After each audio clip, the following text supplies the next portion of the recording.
Hi guys, Stev here, just showing you the interface that I've been working on for DGSweeper and giving you a little bit of an update regarding DGSweeper. Firstly, this is the interface that you guys are going to be seeing a lot of. Obviously the map and everything else will be the same that it used to, there's no change to that. I have updated it to make it look a little bit more sexy. The timer is now on the map to save a little bit of room, give you a little bit more click area. The legend, I got a lot of feedback from you guys saying that you would prefer at times to have the names off of the map underneath the way it was before.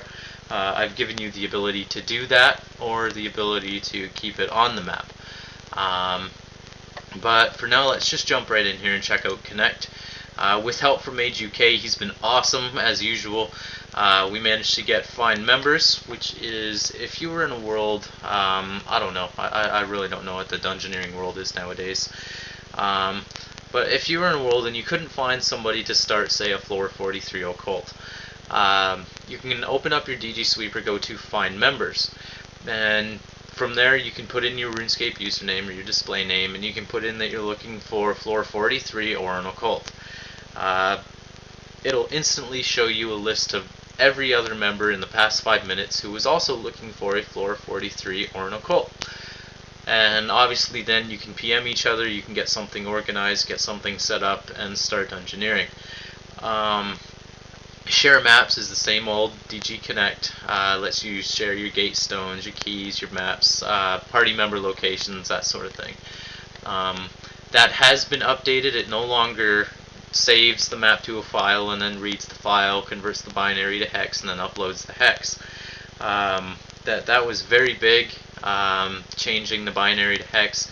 We've changed that. It now no longer uses a file. It changes the bitmap in memory to base 64 and then uploads the base 64. Actually, it converts it to binary and then converts that binary to base 64 and then uploads the base 64 to Tippet. It's just as safe as it always was. It's twice as fast. It's more reliable. Your maps never disappear anymore like they currently do in the glitch with DG Connect, where your maps just randomly disappear as a result of you opening your map at the same time that it's trying to retrieve one. Now, if you were in Connect and you went to find members, obviously you wouldn't want to team up with a level 3. So when you click their name, it'll take you to features, and it'll automatically have them searched in this, but let's just for shits and giggles search barbecue. As you can see, it searches it fast, it's very slick, it's easy to read. If they're not ranked in a few stats, which I'll show you with this one, I Love You Wood, you can see he's ranked in 2 skills, which is prayer and wood cutting. Now, the potion and riddle, same old features you're used to in the current DGSweeper, where it shows you everything that you need to know about a potion, or it solves your riddles for you. Only now they will no longer follow the DGSweeper window. You'll type for the riddle, for example, and as you type, it'll give you the possible riddles or the possible solutions that you're looking for. Now, options, there's a lot more different options. Things like, do you want to save your map when it's captured to a file to perhaps show your friends later? Maybe you got an extremely crazy, bizarre map that you want to share with them. You can choose to start your timer automatically when you enter the dungeon. You can choose whether or not you want to display the party members' names on the DGSweeper map window or on the legend like it used to be. There's a shitload of options that you can select from. Obviously, I haven't added them here because with testing them and things like that, I have them the way that I want them. This button right here will be replaced with a help button. That will obviously take you to the DGSweeper forums on Tippet, where you can say, Steve, you screwed this up, fix it, or this isn't working, or, you know, Steve, I would like this added. I obviously listened to feedback. That's what made DGSweeper what it is today. I probably came up with 1 or 2 of the features that it currently has. The rest was all comments, was all suggestions from people like you. If there is an update available, there will be red text right here that obviously says in big bright red letters, update available. You'll click that, it'll update for you. Easy as that. But if it does need to update, or if it does need to deal with a lot of data, which will cause it to load or to slow down for a second or two, it'll take you to this shouldn't take long loading page. Obviously, instead of please wait, if you're updating, it'll show you the percentage of download, that sort of thing. Now, the DGSweeper runs very, very fast now, where previously every 50 milliseconds it would locate the RuneScape applet, it would grab the position of it, the display mode of it, whether it was fixed or sizable, and then in that same 50 milliseconds it would capture where it thinks the map should be, analyze it. If there was a map, it would keep it. If it decided that it wasn't a map, it would discard it. I found that to be very redundant because, to be honest, there is a trigger that you can monitor for instead, which will tell you there's going to be a map appearing soon. So instead of looking every 50 milliseconds and hogging your CPU and your memory and that sort of thing when it doesn't need to, the DGSweeper will now check and wait for you to click your map icon or your map button.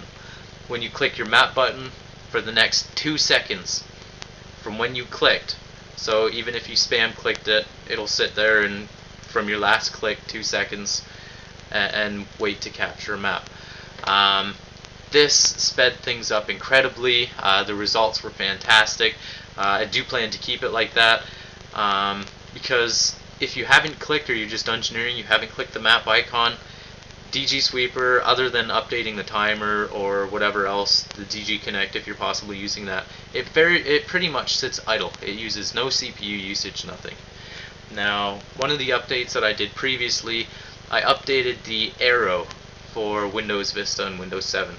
GDI Plus tends to slow down in capturing bitmaps and things like that when arrow is enabled. If you don't know what arrow is, it's the fancy thing with Windows Vista, Windows 7, or Windows 8 that lets you see through your title bar, through your taskbar. You know, makes it all blurry behind it. It's a nice little effect.